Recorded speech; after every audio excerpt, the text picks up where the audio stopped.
బెల్లం కరిగించిన వాటరు, ఇలాచీ పొడి, అలాగే కొంచెం ఉప్పు, వంట సోడా కొంచెం వేసాము. చక్కగా కలిపి మనము ఈ విధంగా బూరెల్లాగా ఒత్తుకోవాలి. ఇది మా హస్బెండ్ చేశాడండి, సరిగ్గా రాలేదు. నీట్గా చేయండి, రౌండ్గా నీట్గా చేయండి, పల్చగా. ఫస్ట్ టైం చేస్తున్నా ఫ్రెండ్స్. ఆయిల్ కాగుతుంది. ఇప్పుడు ఇలా చేసి కాల్చిద్దాము. మనము ఆయిల్లో చక్కగా ఫ్రై చేసుకోవాలి.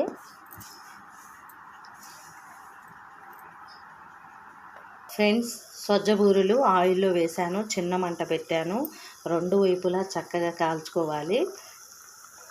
మంట తగ్గించి పెట్టానండి.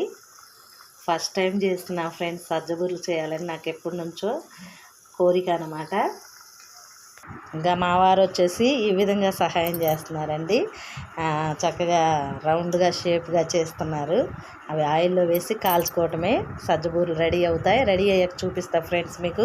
ఏమండి, ఇటు చూడండి, రవి గారండి, హాయ్ చెప్పండి ఫ్రెండ్స్కి.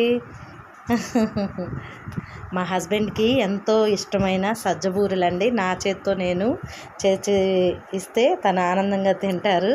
నాకు మాటలు కూడా రావట్లేదు.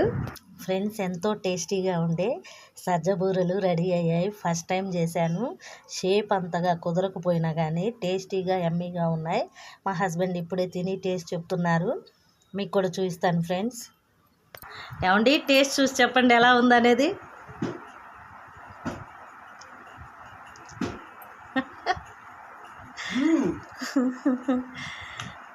ఎంత బాగున్నాయో ఫ్రెండ్స్. నేను తిన్నాను. బెల్లం కానీ, కొబ్బరి పొడి కానీ, ఇలాచి పొడి కానీ అంతా పర్ఫెక్ట్గా సరిపోయింది. ఇంకా నువ్వులు కూడా వేసుకుంటే చాలా చాలా యమ్మీగా ఉంటుంది.